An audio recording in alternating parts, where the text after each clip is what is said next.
பெருக்கெடுக்கும் நதிகள் இயற்கையின் சக்தியை ஒவ்வொரு தருணமும் நினைவூட்டும். அந்த இடத்தில் அங்கே இயற்கையின் மொழியிலேயே பொறுமையாக பதிலளித்த ஒரு மனிதர் உருவானார்.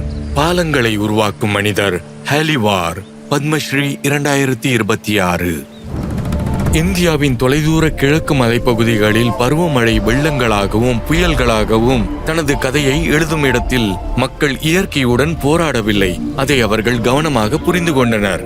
மேகாலயாவின் சோரா அருகில் உள்ள தொலைதூர சிஏஜ் கிராமத்தில் 1957ஆம் ஆண்டு ஹாலிவார் பிறந்து காசி மலைவாழ் மக்கள் மத்தியில் வளர்ந்தார்.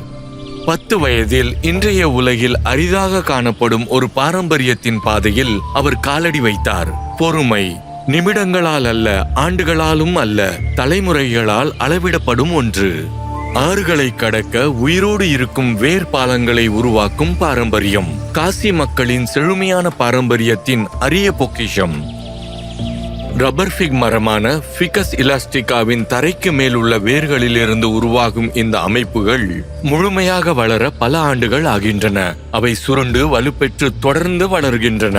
இறுதியில் காட்டின் ஒரு அங்கமாகவே மாறிவிடுகின்றன. மனித புத்திசாலித்தனமும் இயற்கையின் சக்தியும் இணையும் அற்புதம் இது.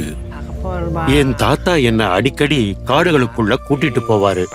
வேர்பாலங்கள் இல்லாத இடங்கள்ல ஒரு ஆத்த கடக்கவே மக்கள் ரொம்ப தூரம் பயணம் செய்ய வேண்டியிருந்தது.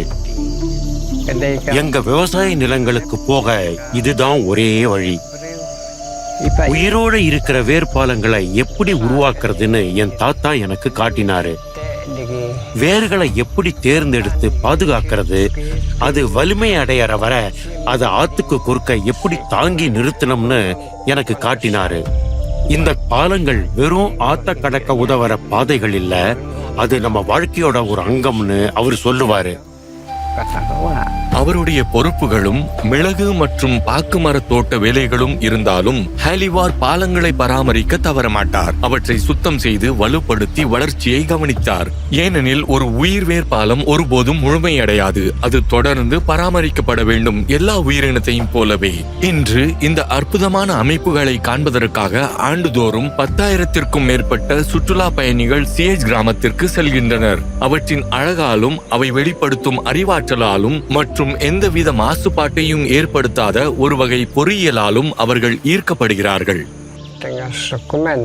மேகாலயால நாங்க எங்க பாரம்பரியத்தை மதிச்சு இந்த உயிர் வேர் பாலங்களை பாதுகாக்க முயற்சிக்கிறது எனக்கு சந்தோஷமா இருக்கு. இது எனக்கு மட்டும் இல்ல, என் குடும்பத்துக்கும் என் கிராமத்துக்கும் என் தாத்தாவுக்கும் எனக்கு வழிகாட்டிய என் அப்பாவுக்கும் பெருமை சேர்க்குது. இயற்கையோட வாழணும், அதுக்கு எதிரா இல்லைங்கிறத அவங்க எனக்கு கத்து கொடுத்தாங்க.